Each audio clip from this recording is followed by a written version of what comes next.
Olá malta, sejam bem-vindos de volta aqui ao canal e a mais um vídeo de True Crime.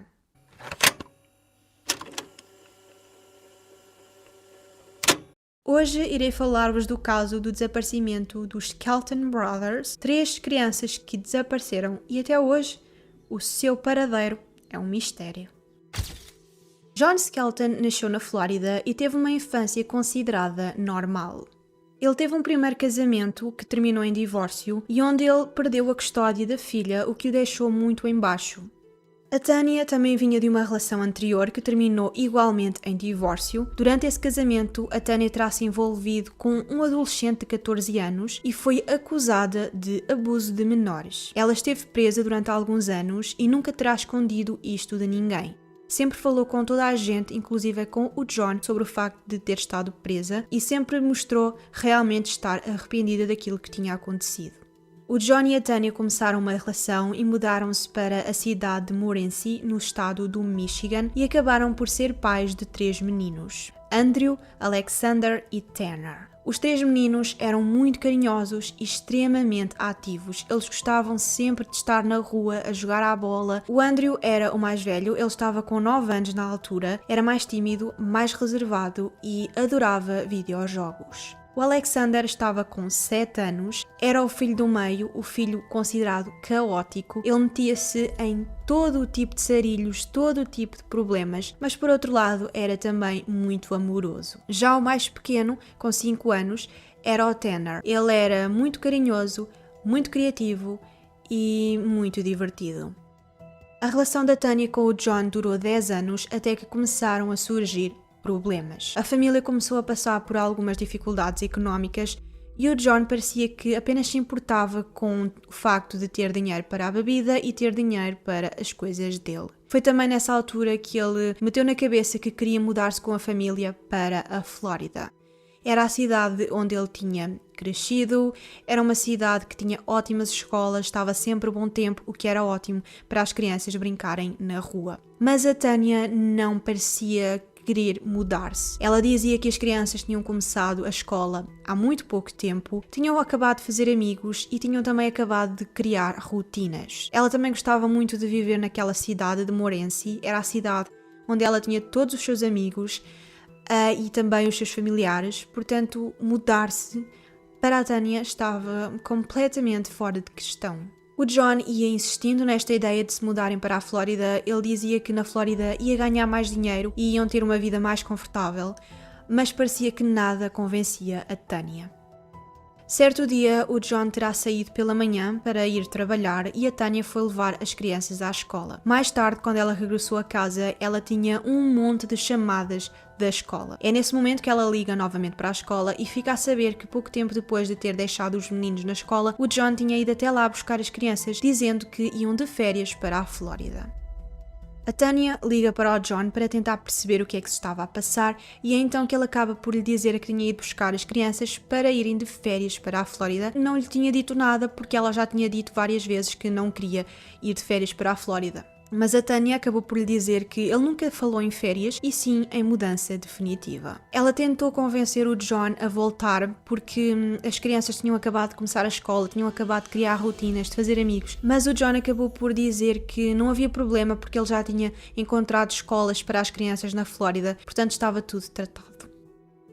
Perante isto, a Tanya acaba por entrar em contacto com o seu advogado para tentar perceber o que é que podia fazer, mas o advogado diz-lhe que ela não podia fazer muito porque o John era pai das crianças e ele podia levá-las onde ele quisesse. A única coisa que podiam fazer em relação a isto era ela pedir o divórcio e pedir a guarda das crianças. Acaba por concordar, já que ela não tinha outra opção.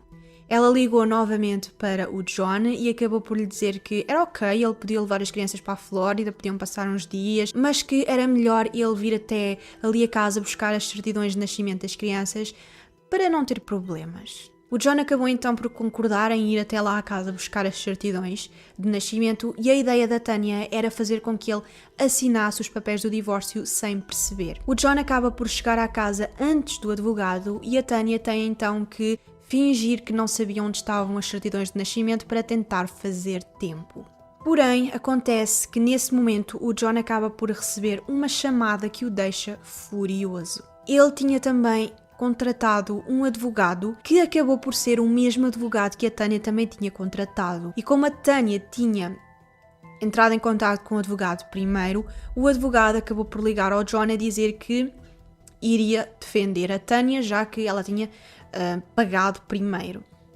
O John fica furioso, pega nas duas crianças mais velhas, mete-as dentro do carro e foge antes que o advogado tivesse tempo de chegar com os papéis do divórcio. Ele não leva o Tanner, o mais pequenino, porque o Tanner estaria junto da mãe e os outros dois estariam no quintal a jogar à bola. Portanto, por isso é que ele não levou o mais novo. O John fugiu com os filhos para a Flórida, onde acabou por ficar na casa de uma amiga. A Tânia sabia onde ficava a casa dessa amiga e acabou por ir até lá com o advogado. Como o John tinha sequestrado e levado os dois filhos mais velhos à força, ele acabou por perder a guarda dos filhos e a guarda total foi entregue à Tânia. Porém, o John teria direito a visitas regulares aos filhos. Perante isto, o John ficou a viver na casa da família e a Tânia acabou por mudar-se com os filhos para uma outra casa a cerca de 3 quarteirões. Como eu disse, o John tinha direito a visitar os filhos e a 24 de novembro de 2010 a Tânia terá concordado em deixar os filhos passarem o feriado de Ação de Graças com o pai sem saber que nunca mais iria ver os filhos. Ainda nessa tarde, no dia 24 de novembro de 2010, o John terá ligado para a Tânia e perguntou-lhe se não havia possibilidade de eles reatarem a relação e voltarem atrás com o processo de divórcio. Era possível ouvir no fundo da chamada as 3 crianças a brincarem, portanto nesta altura elas ainda estariam aparentemente bem. A Tânia acaba por dizer ao John que não havia volta a dar, a decisão estava tomada, os dois iam divorciar-se e de facto era o melhor que os dois podiam fazer. 2 dias depois, a 26 de novembro, a Tânia tinha combinado com o John ir buscar as crianças pelas 3 da tarde. Porém, ela acabou por decidir entrar em contacto com o John a perguntar se podia ir buscar os filhos mais cedo. Então que ela fica a saber que o John terá deixado as crianças passarem o feriado da Ação de Graças com uma mulher que ele tinha conhecido na internet. O John justificou-se dizendo que estava sem paciência para ter ali as crianças com ele e então terá deixado os filhos passarem o feriado com uma mulher chamada Joanne Taylor e essa Joanne Taylor teria combinado vir entregar as crianças pelas 3 da tarde, à mesma hora que a Tânia iria buscar os filhos. A Tânia, apesar de achar isto muito estranho e o facto de ele ter deixado os filhos com uma pessoa aparentemente desconhecida, achou isto estranho, mas acabou por ok, tudo bem. Alguns minutos depois, ela acaba por receber um pedido de amizade no Facebook dessa tal Joanne Taylor.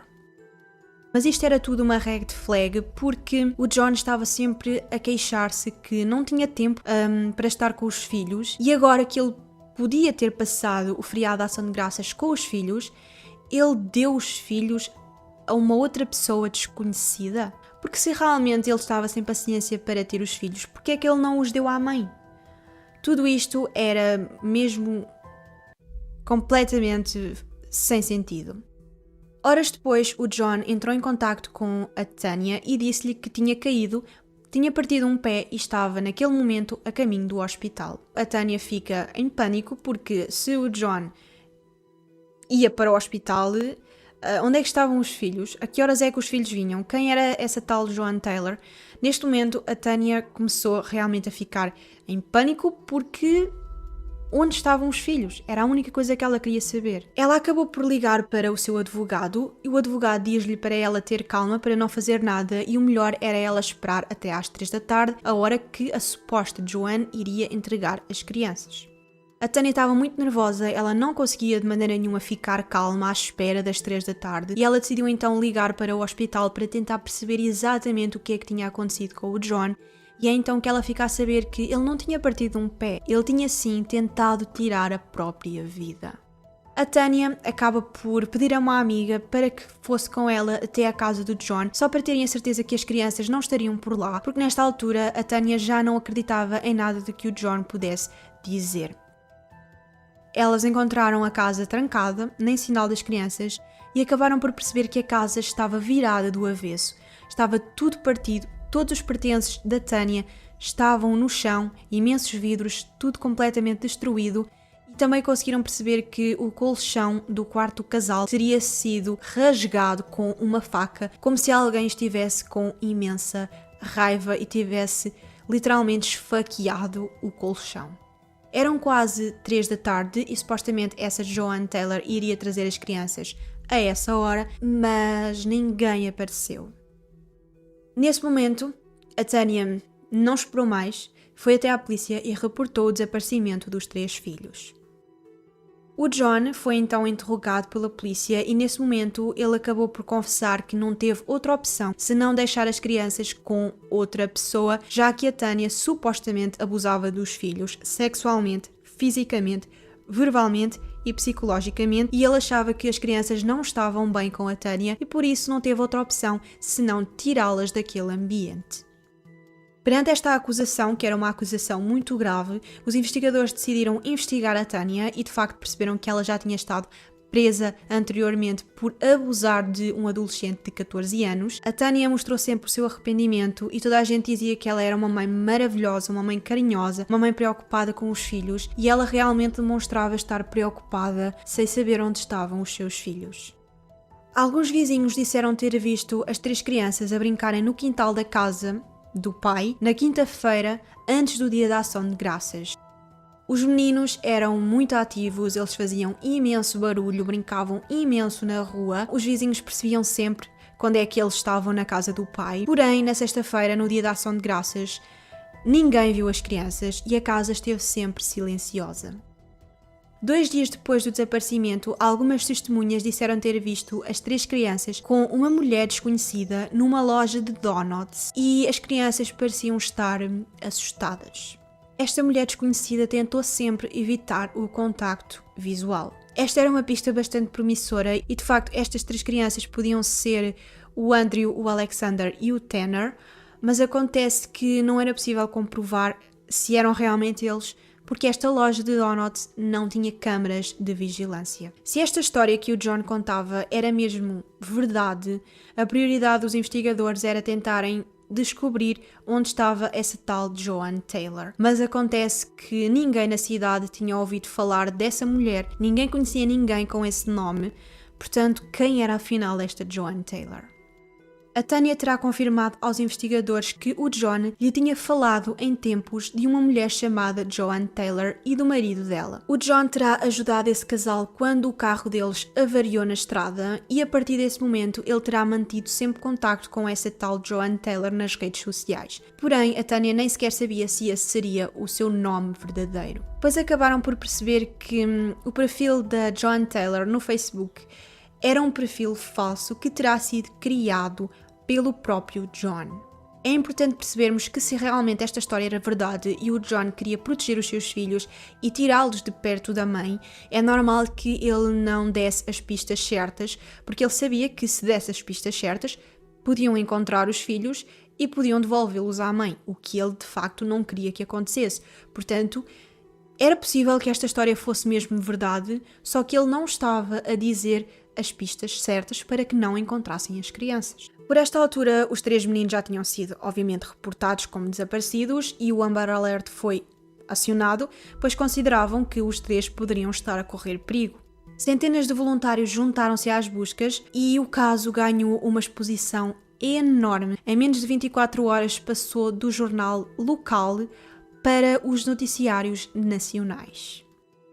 Os investigadores tentaram falar com o John e tentar convencê-lo a dizer onde estavam as crianças. Podiam deixar as crianças com algo familiar até ele e a Tânia resolverem a situação do casamento. Era o melhor que ele podia fazer, era dizer onde estavam os filhos. Mas o John continuava a recusar dizer onde estavam as crianças.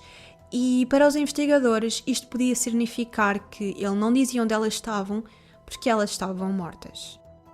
Descobriram que na noite do Dia da Ação de Graças o John terá feito pesquisas na internet bastante perturbadoras. Ele terá pesquisado na internet se veneno para ratos matava crianças e terá também pesquisado como partir pescoços. Ao ser confrontado com estas pesquisas, o John acabou por revelar aos investigadores que os 3 filhos terão-lhe feito essas perguntas e foi por isso que ele pesquisou na internet essas coisas. Mas será que 3 crianças com 9, 7 e 5 anos teriam interesse em saber se veneno para ratos matava crianças e como se partiam pescoços? Será que crianças tão novas teriam essa curiosidade? Realmente começaram a achar que o John poderia ter morto os filhos e poderia ter-se livrado dos corpos. Apesar dele continuar a afirmar que tinha deixado os filhos com a Joan Taylor, os investigadores descobriram e conseguiram confirmar que pelas 4h29 do dia 26 de novembro de 2010, o telemóvel do John deu sinal a 3 km de distância da casa em direção a Ohio e cerca de 30 minutos depois ele chegou à cidade de Holiday City, em Ohio. Era um local familiar para o John, já que ele era camionista e fazia imensas entregas naquele local. A partir daí, o telemóvel foi desligado e só voltou a ser ligado novamente cerca de 1h46 depois, já pelas 6 da manhã, em casa do John. Em seguida, ele terá pegado em alguns pertences dele, foi até a casa de um familiar e entregou esses pertences, dizendo que já não precisava daquelas coisas. Horas depois, ele tentou tirar a própria vida. Uma testemunha afirmou ter visto a van do John parada na berma da estrada nessa mesma noite e nesse mesmo intervalo de tempo, entre as 4 da manhã e as 6 da manhã. A van estaria parada, abandonada, e perto desse local existia um enorme lago. Era possível que o John pudesse ter-se livrado dos corpos dos filhos nesse lago. Essa área era uma área bastante importante para os investigadores porque, de facto, aquele lago poderia ser o local onde ele se livrou dos corpos. Foram feitas muitas buscas naquele local, mas nada se descobriu.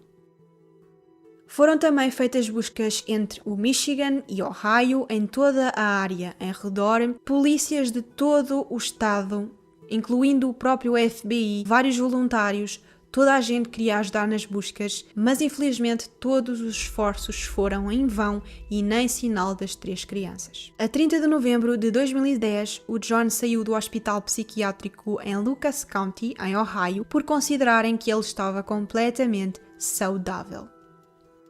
Posteriormente, ele foi detido pelo FBI, acusado do sequestro dos 3 filhos e foi enviado para o Centro Correcional do Condado de Lucas, onde ficou a aguardar julgamento. Enquanto isso, as buscas continuavam a ser feitos esforços para encontrar as 3 crianças, mas com o tempo a passar era cada vez mais certo que provavelmente as crianças estariam mortas e provavelmente nunca seriam encontradas, porque a cidade de Morenci era uma cidade relativamente pequena, mas era também uma cidade que tinha muitos esconderijos. Para a Tânia isto era completamente absurdo, ela continuava a acreditar que os filhos estavam bem e que iriam ser encontrados, que iam voltar para casa e inclusive no Natal ela terá comprado um presente para cada um deles e colocou-o debaixo da árvore de Natal. As buscas acabaram entretanto por serem interrompidas e uma pessoa anónima terá oferecido uma recompensa de $10.000 a quem tivesse qualquer tipo de informação, mas também nada veio ao de cima, nada se descobriu. Os pais do John mantiveram-se sempre ao lado do filho e a mãe do John chegou a dizer que sentia muito orgulho do filho, porque a Tânia era uma mulher muito manipuladora, era uma mulher abusiva. Para a mãe do John, ela achava que o filho dela tinha feito algo positivo e o facto de ele ter tirado os filhos à mãe era algo que ela sentia orgulho do filho ter feito. Os investigadores começaram a suspeitar se por acaso o John não poderia ter deixado as crianças com algum familiar dele, já que a família do John se mostrou sempre muito fechada, nunca quiseram falar sobre o caso. E podia ser de facto uma opção ele ter deixado as crianças com algum familiar, mas isto também nunca se confirmou. O John acabou por faltar a uma audiência onde iria ser decidida a sua extradição e por causa dele ter faltado, ele acabou por ser enviado novamente para o Michigan. É também nesta altura que ele muda a sua versão dos factos e acaba por admitir que a história da Joanne Taylor era mentira e que, na verdade, ele tinha entregado os seus filhos a um membro de um grupo secreto. Paralelamente à investigação do desaparecimento das 3 crianças, o processo de divórcio da Tanya e do John continuava a decorrer e durante uma dessas sessões o John terá novamente alegado que a Tanya abusava dos 3 filhos. O divórcio dos dois acabou por ficar concluído a 2 de junho de 2011 e a Tanya acabou por ficar com a guarda total dos filhos caso eles fossem encontrados. A 1 de fevereiro de 2011, o caso dos Skelton Brothers deixou de ser tratado como um desaparecimento e passou a ser tratado como um homicídio, pois o mais provável era que os 3 meninos tivessem sido mortos. Perante isto, o John acabou por mudar novamente a versão dos acontecimentos e acabou por dizer que tinha entregue os 3 filhos a um grupo chamado United Foster Outreach and Underground Sanctuaries. Mas rapidamente se descobriu que este grupo não existia. O Departamento de Polícia de Morenci e uma emissora de televisão em Toledo acabaram por trabalhar em conjunto e ofereceram uma recompensa de $60.000 por qualquer informação. A polícia pediu também às pessoas de Michigan e Ohio que verificassem as suas propriedades e casas abandonadas para perceberem se por acaso as crianças não poderiam ter sido escondidas numa dessas propriedades ou numa dessas casas. A 15 de setembro de 2011, o John acabou por ser condenado a uma pena de prisão entre os 10 e os 15 anos pelo sequestro dos 3 filhos, mas ele nunca foi condenado ou acusado da morte das 3 crianças porque essa morte nunca se confirmou. Durante as sessões de julgamento, ele ia fazendo várias perguntas provocatórias à Tanya, perguntas como, por exemplo, se ela estava preparada para nunca mais ver os filhos.